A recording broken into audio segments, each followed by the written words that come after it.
Hello and welcome to Banking Frontiers. Friends, we are here for a great, insightful, innovative conversation today, and that is on building up an infrastructure of the future.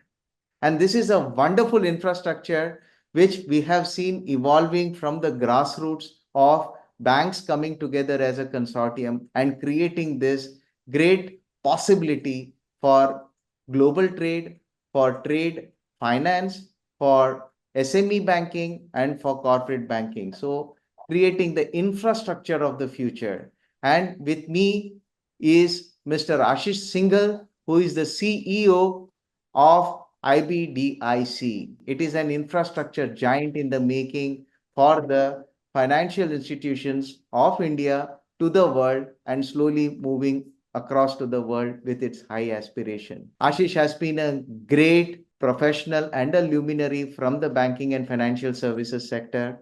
He has spent his years at ICICI Bank, where we have actually had a lot of very interesting conversation as banking frontiers, and that relationship has continued in his stint with the credit bureaus as the CEO, and from there into a cooperative bank like Shamrao Vittal Cooperative Bank, SVC Bank as the CEO, and from there now he is the CEO of IBDIC.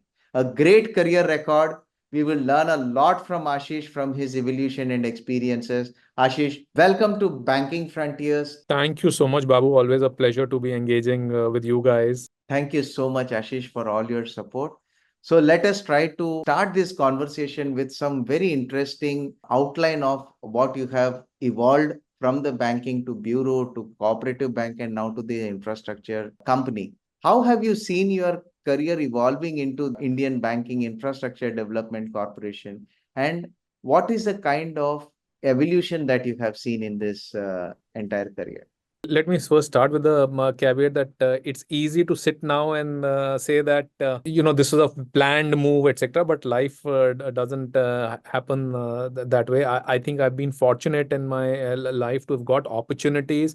People have reposed trust in me whenever giving me a new assignment. They've been great supporters across the board, and I've just been pure lucky to have joined ICICI at the right time. That institution is a great institution, and made me learn a lot of things there. And also, apart from the entrepreneurial spirit which ICICI infuses in the workforce, it's also the scale, and scale brings in complexity, which is an important complexity to be dealt with. And then, given the fact that I got exposed to data, to technology, to normal business at an early stage in life, just set me up for taking that stint in Experian as the managing director of the credit bureau, which probably I was part of it in the toughest phase for everyone, and good for, I mean, largely more so for the bureau industry, given the COVID happened and the business suddenly came to a halt. Who had ever thought that lending will come to a grinding halt? And hence, otherwise, we used to always think that whether the market is good or the market is bad, bureaus will always make money and they'll have enough business.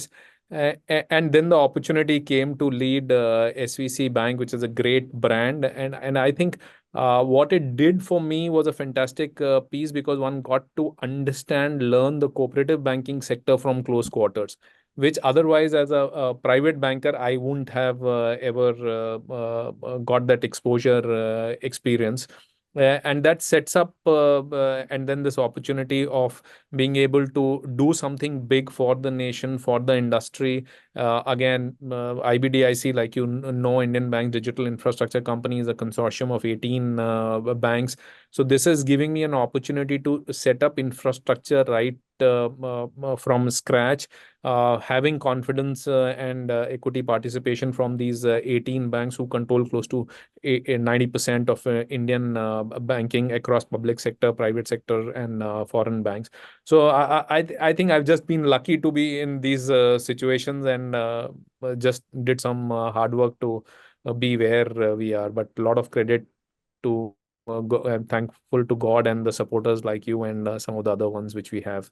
Wonderful. Luck is one thing, but luck has to be combined with hard work and a lot of persistence. And that is what you have been doing. and you have been successful in making it happen.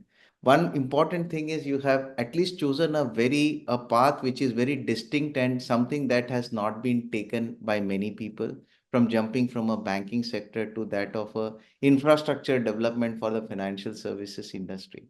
If you see, this entire organization was initially built on creating a blockchain ecosystem or things like that. So from there, where have you evolved to today? What is a vision now of IBDIC to create in next medium term, long term, and in the immediate short term?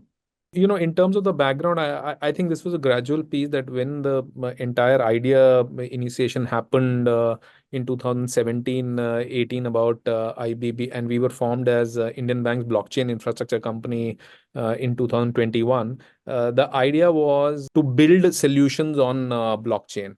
Right. And obviously, that technology has taken its own time to come into fruition, and still, maybe it's still the actual potential is to be realized. And then simultaneously, what happened was you mentioned about NPCI in our conversation earlier. I think our genesis was the success of NPCI. Had NPCI not done what they did and tremendous job there, I don't think we would have known what a DPI is. Certainly, there would have been no forming of the consortium. Certainly, IBDIC wouldn't have existed if NPCI was not there. So we owe everything to NPCI there. The banks decided on forming this company given the success of NPCI, and got that courage to form this company. And then this was an obvious move that rather than the entire idea of this was that there are a lot of problems which can be solved if all the banks come together and form a consortium and collaborate with each other. Right. While initial days it was thought of trade finance as the use case because blockchain was there. Very soon, early last year, given the board which we had that time, we decided that it's important to solve the problems, and technology is to be used to solve that problem, and we should not get hooked to a particular technology, whether it is blockchain or thing, whichever technology best suits the problem solution, we should look out for that. And hence we said that now digital infrastructure is expanding. There's a need of the hour, not only in banking, any industry you go to, technology has touched it. Right. And hence we said, why don't we look at rebranding ourselves, increasing the gamut of activities which we do. And hence we re-christened ourselves in October, where we actually started this company as Indian Bank's digital infrastructure company. And clearly, there are four aspects which we said which we will go out and do when we are talking about building infrastructure.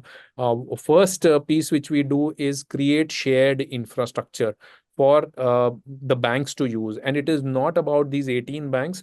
The entire banking industry can consume our solutions if they see value in them. These 18 are only an investor and early adopters for us. So that the infrastructure does not need to be created by each and every bank, each and every entity. Because one of the pieces which I learned from the cooperative banking experience was that everybody talks about technology brings in the cost of operation, reduces the cost of operation.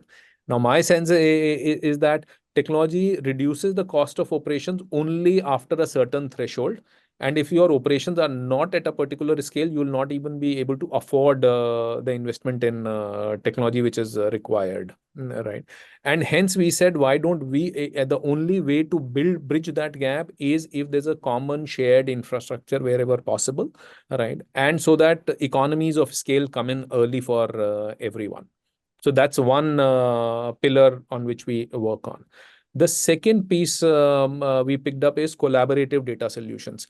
I mean, everybody knows and says that data is an oil, and there's enough and more value which can be derived if you dig deeper into data.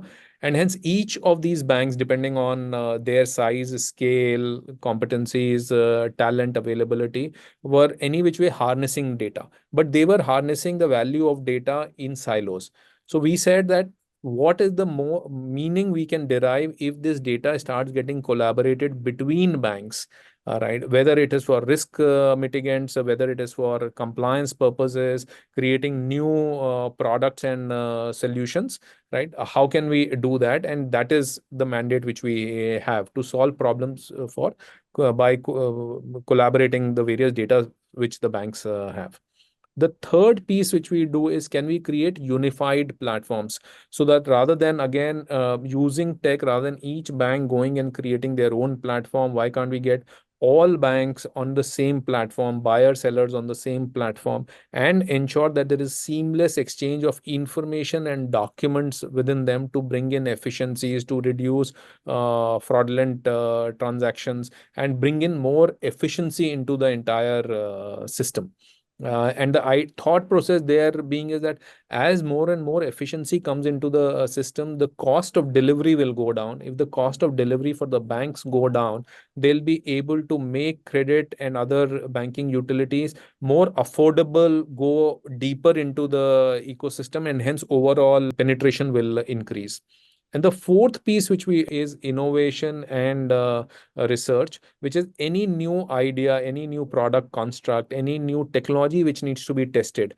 Can we be the incubation hub for that? And once it reaches a matured stage, then banks can adopt it, etc. So that again, the investment required to do pilots, etc., get distributed over the banking ecosystem rather than few banks investing in that. One important piece which connects everything, given the fact that we are a product of collaboration of 18 banks, we said anything and everything which we do, we will pick up use cases only which require a network of banks to come together to make it a success. So if there's a product which or a solution which only one bank can consume, we won't do that, because the entire idea is to create impact of collaboration and togetherness with these banks. So that's really who we are and where we want to move. Hopefully, we'll be able to do justice to the trust which the banks have shown in the management. I'm not sure if we are a future of NPCI, but even if we can get to a fraction of the impact which NPCI has managed to create, I think we'll be happy as a team. Absolutely. See, ultimately, it is to have a vision. Okay. That vision can be based on somebody's achievement, but the vision can be also in a very new direction to create something very exclusive for the industry. And it's a very long answer to a short question, but it is filled with so much of stuff that it has got too many ingredients into it, which each one of them can become a big conversation on its own. So when you're creating this ecosystem, you have already created an ecosystem with the banks at least coming together and with a common cause. Okay. Now is the job of developing a tech ecosystem along with that, and make sure that both are integrated together and build up a layer of regulations around it, because ultimately the regulations will play a very important role in this common infrastructure, because the success of NPCI has always been the support of an RBI or the support of the government of India in bringing in the right kind of regulation. So, what kind of regulatory and ecosystem support do you think IBDIC would need to, accelerate locally as well as globally? I think given the fact that we've chosen to be in banking piece, regulation to my mind has to be ingrained. Compliance has to be ingrained in each of the steps which we take. How much small or big steps we take, and we are very fortunate that over the last 1.5 years that we actually started our journey, there's been immense support which has come from all quarters, whether it is all the 18 banks across public sector, private sector, etc. Plus, there's support which has come from RBI, RBI Innovation Hub, keep supporting us and asking us to do more and more things. They are very supportive. Also, just to give you an example, we had this initially when they were just the two of us in the organization. The banks came together and deputed people who used to come work with us one day every week religiously. And they Wow. were the first team of IBDIC there. So that's the kind of support we've got. From a regulatory perspective, happy to share that we have recently in GFF we launched our first product, which is Invoice Hub, which is India's first invoice fingerprinting and verification solution. Now, RBI Innovation Hub and had launched PTPFC, which is now called ULI, and they were the first platforms to integrate with the Invoice Hub. Right. So it's actually it's almost as if the solution has been co-created with the RBIH support and innovation. Right. So that is the kind of support we are getting. The other big support is that whenever we have to develop a solution, see the gamut of activities which we intend to do as an organization is so huge that in the short to medium term, it will be difficult to create tech expertise in each of these fields in-house. So we've been working with startups who have been coming, and these are all, and helping us build these solutions. Right. So I think again, very fortunate to have the support from all quarters. Right. And it's really fun to work with all of them. Absolutely. See, and being a banker, you know what are the basic compliance and ingredients to be inbuilt into the system, and you know how the things work in most of the banks. So that is definitely a plus point. There are definitely a lot of things that would come as you go, because things like AI, regulations around AI is supposed to come in the world in the near future. And when that comes, it definitely becomes a lot more engaging. And it is also a challenge because a lot of the solutions that many people have built before this regulatory framework at times goes for a toss when a new regulation is launched as well. So that risk management is something very, very critical. Now, going to the international piece, global piece of taking this also global, because ultimately an invoice hub or a deduplication of invoices for trade finance. These are some of the interesting things globally. And considering the fact that India has been one of the largest migration populations in the world, and with the kind of transactions happening and with the kind of economy boost, again, the transactions are boosting. What are the kind of global plans? Especially, there is a lot of problem when it comes to credit verification or verification of data with the Indian ecosystem from the global ecosystem. How can you actually build bridges to fast track this? What are the global aspirations here? See, we are taking baby steps like the revered late Mr. Tata had said that, if you do things in haste you get to ego, but if you do slowly, you get to success. So we are quite conscious of that fact. And and Indian market is a huge market. It gives us a lot of complexity to handle. It's very supportive environment in today's date. So our piece is that first we will bring out solutions for the Indian market.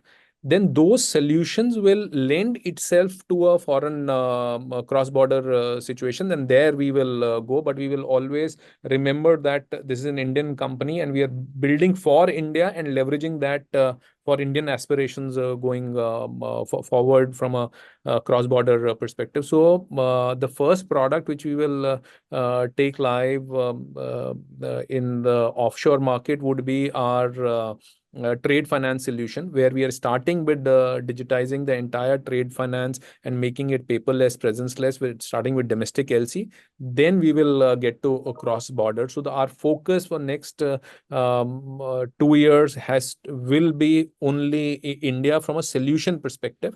Where we will bring in the global flavor is if there are entities which are based there, if we can collaborate with them for developing solutions for India, learning from them, modifying them for the Indian ecosystem and serving the Indian ecosystem. That will be the focus for next 2 years, so that we get established as a organization which is formidable for Indians.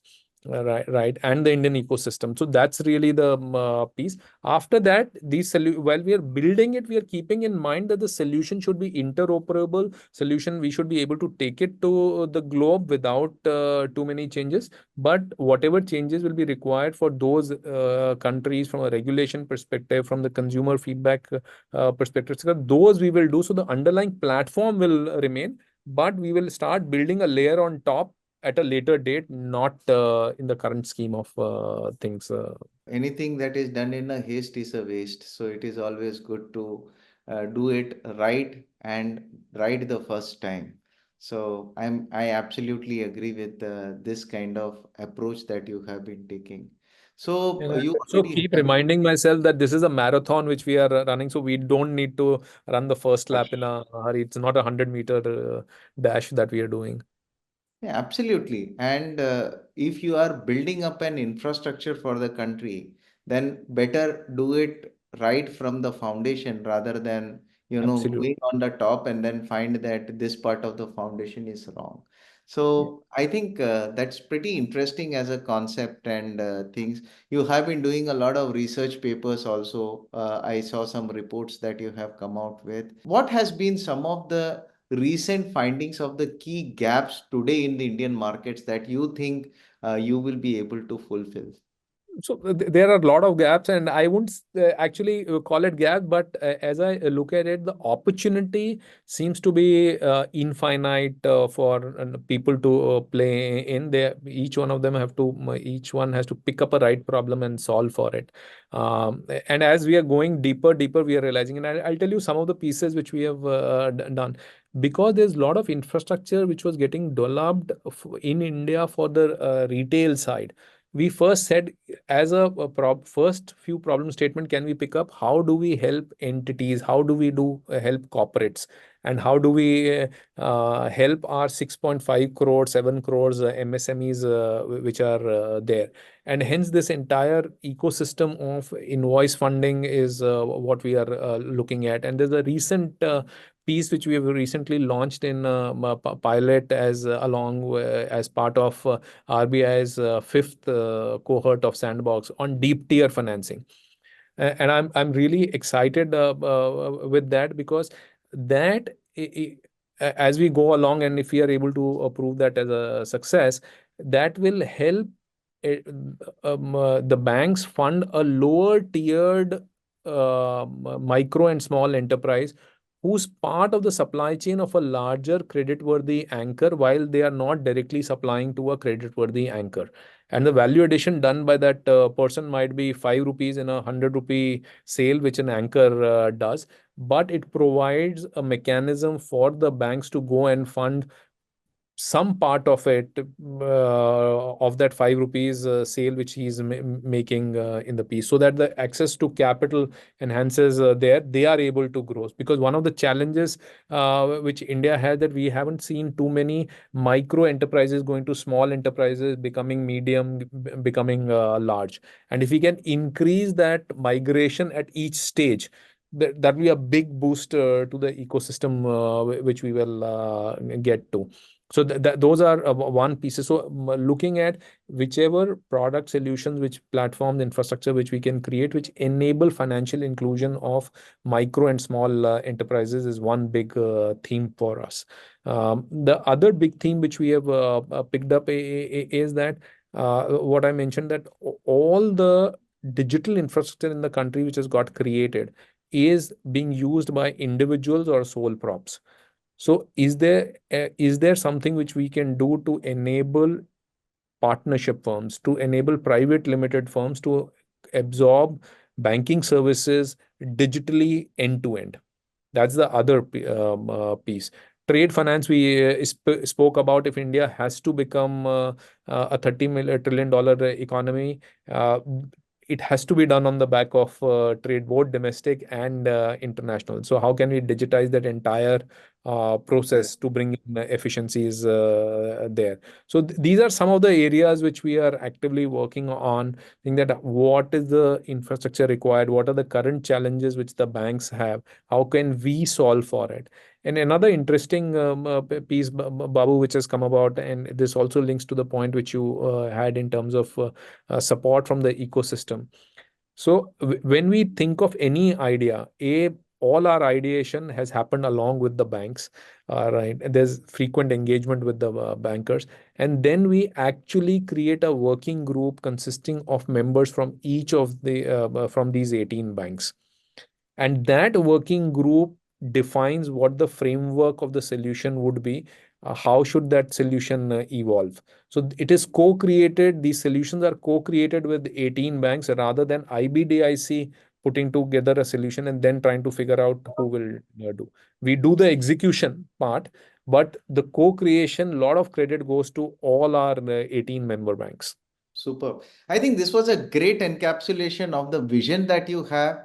And of course, that vision is supported by the vision of all the potential users of it who are controlling 90% of the stake in the banking industry. So that is a straight master formula for success on which you are actually trying to work on and build it frame by frame. And the most inspiring part of it is you are looking at graduation of the organization from a micro to small to medium to large enterprise solution. And that is what a country like India needs today, where they can build up this entire growth in an framework which can actually catapult the growth of the country to the next level. Thank you very much, Ashish, for this wonderful conversation. Thank you so much, Babu. Thanks for having me over. It's always a pleasure, and it was a pleasure chatting with you.